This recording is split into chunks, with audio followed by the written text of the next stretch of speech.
Bismillahir Rahmanir Rahim. Regarding the concept of prophethood, the misconception I'd like to discuss today relates to the splitting of the moon, or the incident of the splitting of the moon, which is often regarded to be a miracle of the Prophet Muhammad sallallahu alaihi wasallam.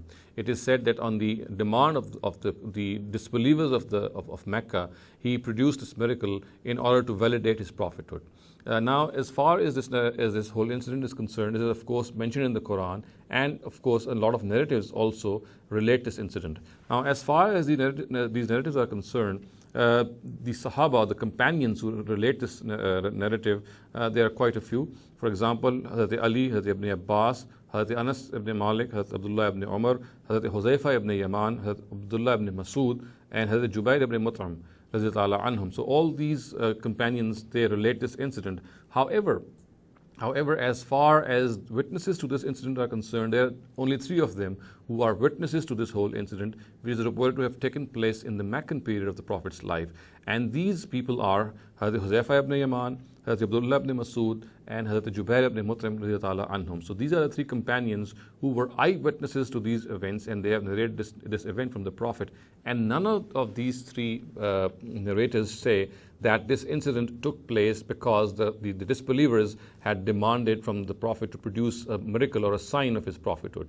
The only two narratives which give the impression that the Prophet Muhammad had pointed towards the moon and caused it to split into two and present it as a validation of his own prophethood is a narrative from Abdullah ibn Abbas, which is recorded by Bayhaqi, and it is specified by the scholars of Hadith that this narrative is not at all sound. It is not related through sound means.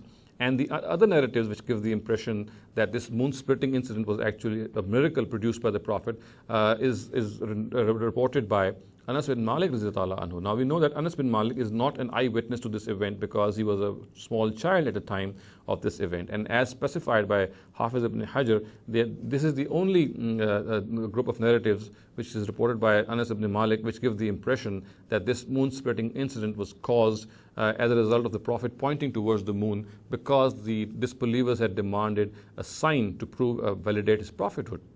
So therefore, since he's not an eyewitness to this event, and since other eyewitnesses report something very different, we cannot deduce this fact that this whole incident was presented as a miracle of the Prophet Muhammad. Now, even greater than this is the fact that this whole incident is also mentioned in the Quran, and the Quran explicitly mentioned this incident to be a proof not on the Prophet of Muhammad, but as a proof on the hereafter, on the proof to the fact that the day of judgment can come and this whole system and this whole world will be destroyed. And as a result, in favor of this, in support of this, the moon was split by the Almighty into two so that the disbelievers could see that if this can take place, then this whole world can also be destroyed one day. So it was primarily a sign of the hereafter, a sign to validate the hereafter, and the Quran has clearly pointed to this. So on the basis of this discussion, we can safely say that the moon splitting incident cannot be regarded as a miracle produced by the Prophet simply because the Quran and the rightly reported narratives do not regard it to be so. If the Almighty had willed it to be so, of course we have all the belief that the Almighty had intended this to be a miracle. We would have believed it to be a miracle. But the Almighty never intended to be a miracle of the Prophet Muhammad to validate his prophethood.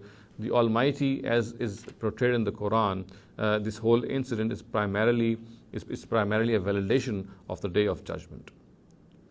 أقول قولي هذا واستغفر الله لي ولكم ولسائر المسلمين والمسلمات.